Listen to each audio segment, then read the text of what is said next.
வணக்கம் மிதுன ராசி நண்பர்களே.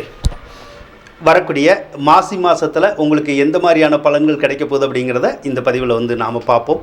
முதல்ல செவ்வாய் பகவானை எடுத்துக்கோங்க. செவ்வாய் பகவான் உங்களுடைய ராசி மேலே தான் இருக்கார். செவ்வாய் பகவான் பொதுவாக ராசி மேலே இருந்தால் சிலருக்கு சொத்து சம்மந்தப்பட்ட எண்ணங்கள் வருங்க.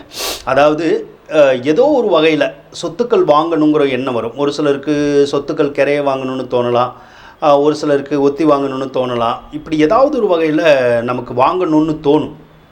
நீங்கள் முயற்சி பண்ணிங்கன்னா கண்டிப்பாக வாங்கிடலாம்.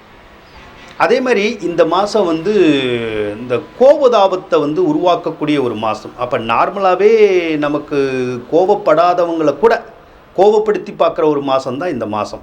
அப்போ நம்ம கோபப்படுற மாதிரியோ ஆத்திரப்படுற மாதிரியோ ஏதாவது ஒரு சில விஷயங்கள் நம்ம வீட்டில் நடக்கும். அதன் மூலமாக பார்த்தோம்னா ரொம்ப கோபம் வந்துடும். யார் கூடயாவது சண்டை போடணும் போலே இருக்கும், யாரையாவது நம்ம திட்டுற மாதிரியான ஒரு சூழ்நிலை வரலாம். வழக்கத்துக்கு மாறாக நம்ம வீட்டில் இருக்கிற ஆளுகளை நம்ம எரிஞ்சு விழுகிற மாதிரியான ஒரு சந்தர்ப்பங்களை கூட அந்த செவ்வாய் கொஞ்சம் உருவாக்குவார்.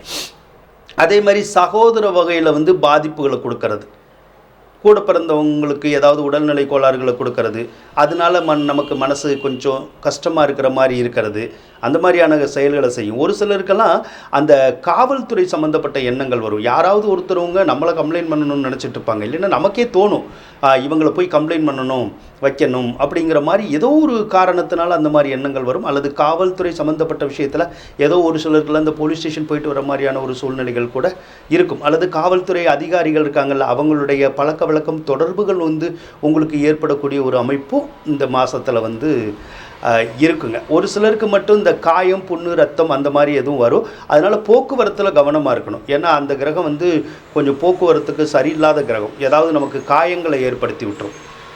அந்த ஒரு வகையில் இது மட்டும் நமக்கு கொஞ்சம் சிரமம் இருக்கிற மாதிரி இருக்கும் வாகன வகையில். அதனால் கவனமாக இருக்கிறது நல்லது.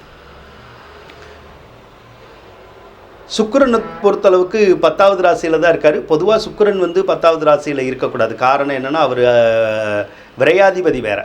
அவர் 10வது ராசியில் இருக்கும்போது நம்ம ஏதாவது ஒரு தொழில் பண்ணிக்கிட்டு இருந்தால் அதில் கொஞ்சம் செலவுகள் அதிகமாகிடுது. அதே மாதிரி அந்த தொழில் கொஞ்சம் ஸ்பீடாக போக மாட்டேங்குது. அந்த ஸ்பீடு கொஞ்சம் குறையுது. அந்த மாதிரியான பலன்கள் இந்த மாதம் இருக்கும். அதே மாதிரி ஒரு சிலருக்கு வேலை பார்க்குறவங்களுக்கு எதிர்பாராத வகையில் வேலையில் இழப்புகள் ஏற்படுறதுக்குடைய வாய்ப்புகள் வரும். ஒரு சிலருக்கு வேலை போயிடும். அதனால் ரொம்ப கவனமாக இருக்கணும். அது ஒரு சிலருக்கு நமக்கே தோணும், நம்ம வேலை பார்க்க வேண்டாம், நம்ம இந்த கம்பெனியை விட்டு போயிடுவோம், வேறு இடத்துக்கு நம்ம வேலைக்கு போயிடுவோம்னு தோணும். அதே மாதிரி ட்ரான்ஸ்ஃபர் வாங்கி போயிடணும்னு தோணும் ஒரு சிலருக்கெல்லாம். அது கவர்மெண்ட் வேலையில் இருக்கவங்களுக்கு கூட அந்த மாதிரி ஏதாவது ஒரு வகையில் அந்த எண்ணம் வந்துக்கிட்டு இருக்கும். அல்லது அப்படியே இல்லைன்னாலும் நமக்கு அந்த எண்ணம் வரலனாலும் ஆட்டோமேட்டிக்காக ஒரு சிலருக்கு அந்த ட்ரான்ஸ்ஃபர் வர்ற மாதிரியான சூழ்நிலை வந்துடும். அல்லது கம்பெனியவே இழுத்து மூடக்கூடிய ஒரு சூழ்நிலையெல்லாம் கூட வந்துடும்.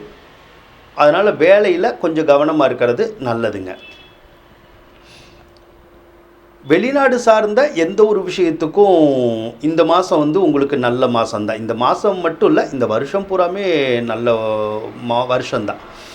அதாவது வெளிநாட்டில் போய் வேலை பார்க்கணுன்னு நினச்சா கண்டிப்பாக உங்களுக்கு வேலை கிடைக்கும். அல்லது தொழில் பண்ணணும்னு நினச்சாலும் கிடைக்கும். அல்லது நம்ம வெளிநாட்டில் போய் படிக்கணும்னு நினைக்கிறவங்களுக்கும் அதுக்கான வாய்ப்புகள் தேடி வருங்க.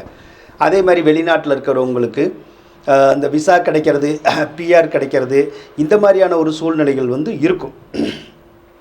ஏதோ ஒரு வகையில் அந்த வெளிநாடு சார்ந்த வகையில் நன்மைகளை நமக்கு கொடுக்குங்க. தந்தை வழி உறவினர்கள் இருக்காங்கள்ல, அவங்களால நமக்கு நல்ல ஆதாயங்கள் கிடைக்கும், நல்ல யோகங்கள் கிடைக்கும். பூர்வீக சொத்துக்கள் நமக்கு சேர்றதுக்குடைய ஒரு சந்தர்ப்பமும் இந்த மாதத்தில் இருக்கதா செய்யும். சூரியன் 9வது இடத்துல இருக்கிற போது சிலருக்கு தந்தை கூட கருத்து வேறுபாடுகள் வரலாம். அல்லது தந்தைக்கு அந்த காய்ச்சல், சளி, இருமல் போன்ற ஏதாவது ஒரு உடல் உபாதை சேர்றதுக்கான வாய்ப்புகள் இருக்கும். அதே மாதிரி தந்தைக்கு பயண அலைச்சல்கள் ஏற்படுறதுக்குடைய ஒரு மாதமாக இந்த மாதம் இருக்கும். அவங்க ஒரு இடத்துல இருக்க முடியாது. ஏதோ ஒரு வகையில் அந்த அலைஞ்சிக்கிட்டே இருக்கிற மாதிரியான ஒரு சூழ்நிலை வரலாம். அதே மாதிரி அவங்க உறவினர்களை தேடி போவாங்க. பகையான உறவினர்களை கூட ஒன்று சேர்க்கணும் அப்படிங்கிற மாதிரியான எண்ணங்கள்லாம் உங்களுடைய தந்தைக்கு வர்றதுக்குடைய சந்தர்ப்பங்கள் இப்போ இருக்கும். கேது பகவானை பொறுத்தளவுக்கு 4வது ராசியில் இருக்கிறனால ஏதாவது ஒரு வகையில் எப்பயோ ஒரு சொத்து வாங்கியிருப்போம், அல்லது எப்பயோ ஒரு வீடு வாங்கியிருப்போம். அந்த வீட்டில் அல்லது அந்த சொத்தில் ஏதாவது பிரச்சனை இருக்கிற மாதிரியே தெரியும். அல்லது அந்த வீட்டை விட்டுட்டு நமக்கு போயிடலாமான்னு தோணும், வெளியில் போயிடலாமான்னு தோணும். இல்லைன்னா நம்மளை வெளியில் போக வைக்கிறதுக்குடைய சூழ்நிலைகள் ஏதோ ஒன்று வர்றதுக்குடைய சந்தர்ப்பமும் இருக்கும். குருவை பொறுத்தளவுக்கு 12வது ராசியில் தான் இருக்கார். அவரும் வந்து தொழில் ஸ்தானத்துக்குடையவர் தான், வேலைக்குடையவர் தான். அவரும் 12வது ராசியில் இருந்தால் அந்த வேலையில் தான் மாற்றங்களை வந்து உருவாக்கி கொடுப்பார். ஒரு சிலருக்கு கணவனால் விரயம் அல்லது மனைவியினால் விரயம் அல்லது கணவன் வழி உறவினர்னால் அல்லது மனைவி வழி உறவினர்னால் விரய செலவுகளை நாம் இப்போ சந்திக்கக்கூடிய ஒரு மாதமாக இந்த மாதம் இருக்கும். ஒரு சிலருக்கு குழந்தைனால செலவாகும். குழந்தைனால செலவாகும்னா பிள்ளைகளுக்கு படிக்க வைக்கிறதுக்காக செலவாகலாம். ஒரு சிலர் வந்து குழந்தைகள் பெற்றுக்கிறதுக்காக செலவழிக்கலாம். அல்லது ஏற்கனவே அந்த குழந்தைகள் வந்து பிறந்திருக்கும், அதுகளுக்கு தேவைப்பட்ட ஏதாவது ஒரு விஷயங்களை செஞ்சு கொடுக்கறதுக்காக கூட நமக்கு கொஞ்சம் செலவினங்கள் வந்து வரும். கோவில்னால ஒரு சிலருக்கு செலவுகள் வரும். அப்போ நல்லா கோயிலுக்கு போகலாம். நீண்ட தூர கோயில்களுக்கு கூட போயிட்டு வரதுக்குடைய ஒரு சாத்தியக்கூறுகள் வந்து நமக்கு இருக்கும். ஒரு சிலருக்கு மட்டும் பேங்க்னால் விரயம்னு வரும். பேங்க்னால் விரயம்னா பேங்க்கில் ஏதாவது லோன் வாங்கியிருந்தால் நம்மளுக்கு கட்ட சொல்லி டார்ச்சர் பண்ணுவாங்க. அல்லது வெளியில் கடன் வாங்கியிருந்தால் கூட அந்த கடனை கேட்டு கூட ஒரு சிலர் தொந்தரவு பண்ணுவாங்க. ஆனால் அந்த பேங்க் கடனாக இருந்தாலும் வெளியில் உள்ள கடனாக இருந்தாலும் அதை அடைக்கிறதுக்குடைய சந்தர்ப்பமும் நமக்கு இந்த மாதம் வந்து கிடைக்கும். ஸோ கடன் தொந்தரவுகள்லேருந்து நம்ம விடுபடலாம். ஒரு சிலருக்கு நகை நட்டுகள் வாங்கி கொடுக்கக்கூடிய யோகம் இருக்கும், வாங்கி தரும். ஆனால் ஒரு சிலருக்கு நகை நட்டுகளை அடகு வைக்கிற மாதிரியான விஷயங்களையும் அந்த குரு பகவான் வந்து ஏற்படுத்தி கொடுப்பாருங்க. எப்படி இருந்தாலும் இந்த மாசி மாதத்தை பொறுத்தளவு தை மாதத்தையும் சரிதான் அல்லது மாசி மாதத்துலேயும் சரிதான், இந்த 2 மாதங்கள்லையுமே அந்த வேலை சம்மந்தப்பட்ட விஷயங்களில் மட்டும்தான் நம்ம எச்சரிக்கையாக இருக்கணும். மற்ற விஷயங்களில் ஒன்றும் பிரச்சனை இல்லை. அதே மாதிரி செவ்வாய் ராசியில் இருக்கனால கொஞ்சம் பொறுமையை கடைபிடிக்கணும்.